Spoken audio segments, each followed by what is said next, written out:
The Bank of Canada policy rates have dropped for the first time in 4 years, but sales across Greater Vancouver are also dropping big time. Sales for the month of May, now that we have the May data in hand, has dropped 19% from year over year to May of 2023. And if we look at the 10-year average, I'm going to be bringing up all these graphs, sales are also down 19% below the 10-year average. So what we have been seeing across the Greater Vancouver is increases in inventory since December. Pretty much most municipalities have been following this exact trend line, and sales are not keeping in step. So what that means, it's supply and demand. If we have an oversaturation of inventory, obviously that's going to start to be putting some downward pricing into the marketplace.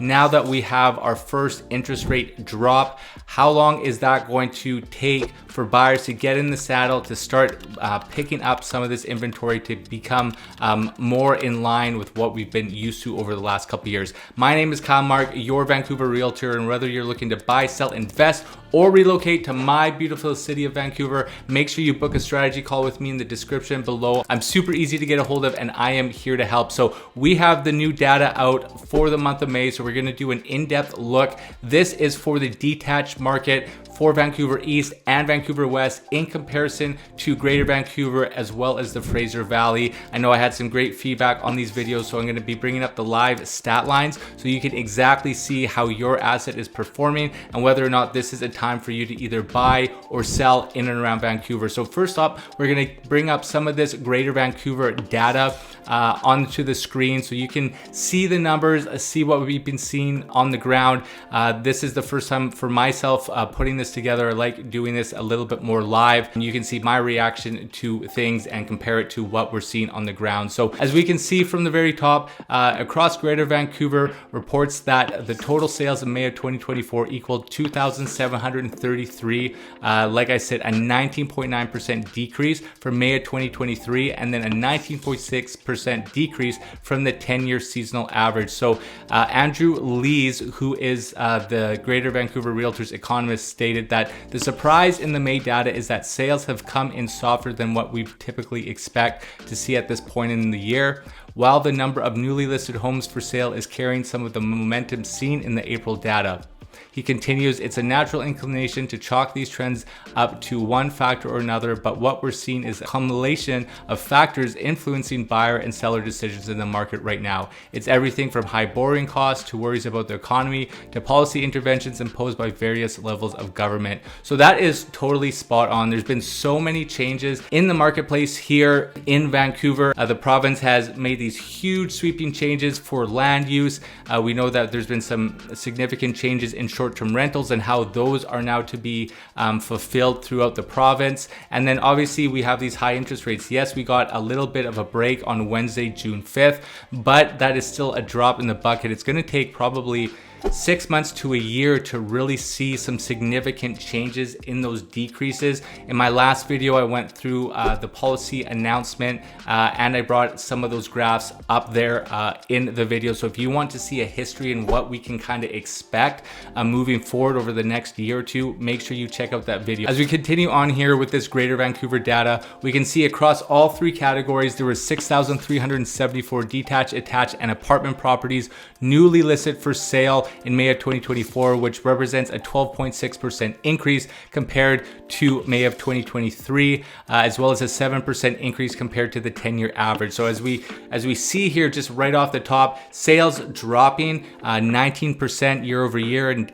well under the 10-year average, and then listings increasing. And that's why we're seeing this divide, this 5-month trend since December of this upward march of inventory. So as we continue on here and just see across the board what the sales to active ratio is, and that really tells us what kind of market we are in. Are we in a buyer's market or a seller's market? So we can see that across the board, across all categories in May of 2024, the sales to active ratio is 20.8%, which is just getting into seller market conditions. So strong, balanced market conditions. And then if we look by property type, detached markets across Greater Vancouver are sitting at 16.8%. So balanced market conditions. So, you know, pretty fair for both sides. But like I said, we are seeing, and as we break down municipalities and sub areas, we're going to get into a little bit more detail of what is really going on the ground. But I wanted to show you a comparison of what's going around Greater Vancouver, and then get a little bit more micro with Vancouver East and West. So Andrew Lees, another quote I wanted to bring up: with market trends now tilting back toward more balanced conditions as the number of new listings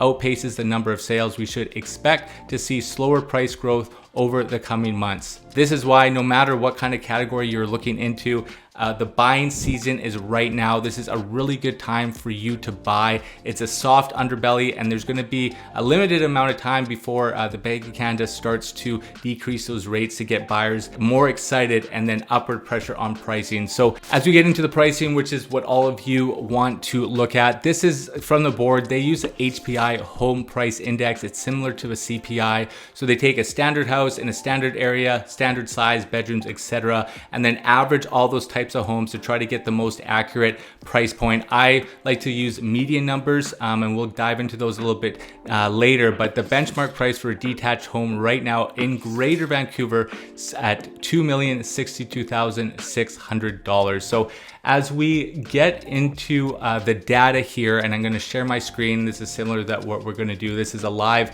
view. I'm going to have the Fraser Valley here on yellow, Greater Vancouver dark green, Vancouver East the light blue, and Vancouver West the dark blue. And we're going to start going through some of these numbers here, and then picking out some winners and losers of where you should be looking to buy or sell if you're in the detached market in Vancouver. So we are going to start here with the median price points, and like I said, we can see the Fraser Valley here in the yellow, Greater Vancouver dark green, Vancouver East gray, Vancouver West on the blue. So this is a 5-year trend line, and you can see that, you know, over the last, since 2022, pricing has been pretty stagnant for the detached market.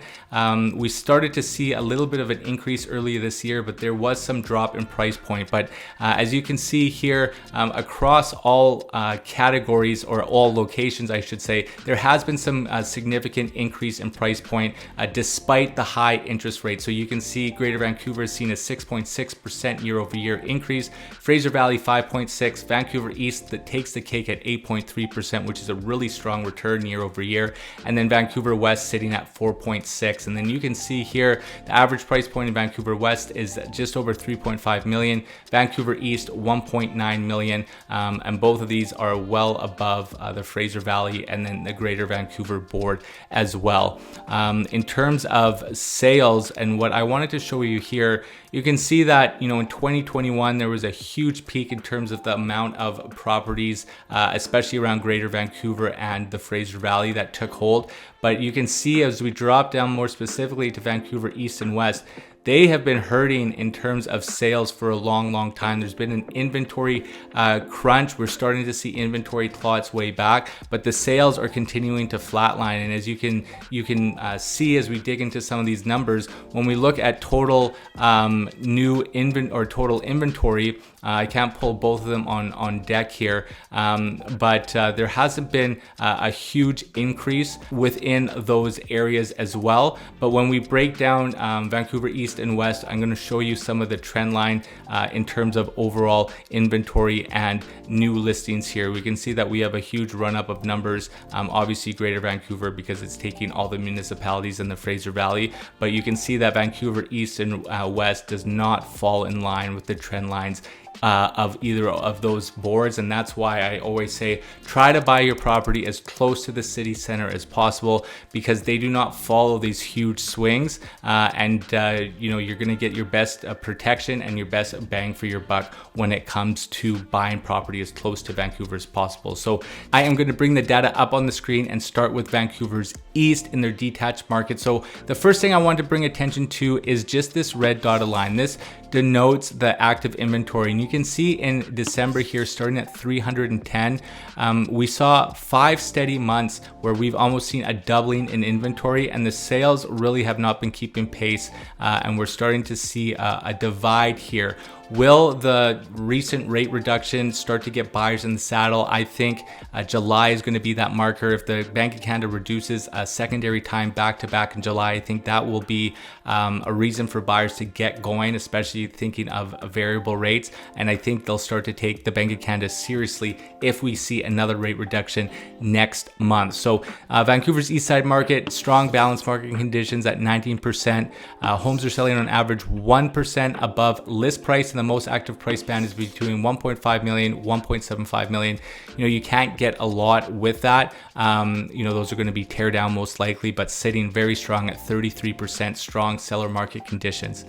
Buyers' best bets, homes between 2.75 million and 3.5 million. Collingwood, Renfrew Heights, and a minimum of 7-bedroom properties. That's quite large. Obviously on Vancouver's east side, if you're getting into that $3.5 million mark, you're going to be very close to Vancouver's, the dividing line for Vancouver West. You know, in Fraser area, Mount Pleasant, Vancouver East, you can get some really nice homes in that $3 million mark. Seller's best bet, selling homes in Fraser, which I just was mentioning. Hastings Sunrise, Mount Pleasant, 3 to 4 bedroom properties. So Fraser, Mount Pleasant, Hastings Sunrise has been very popular as well. As I mentioned, if you're priced properly and you're in a good area, your properties will move, and I'm going to show you that with the data. So as we break it down by location in the community section up top here, we're going to really see the winners and losers when it comes to location. That's why I like these advanced stats, is because we can see exactly the communities you should be buying and selling in, the price bands, and the size. And when you can put all these together, it really puts together a nice picture for you as a buyer or seller.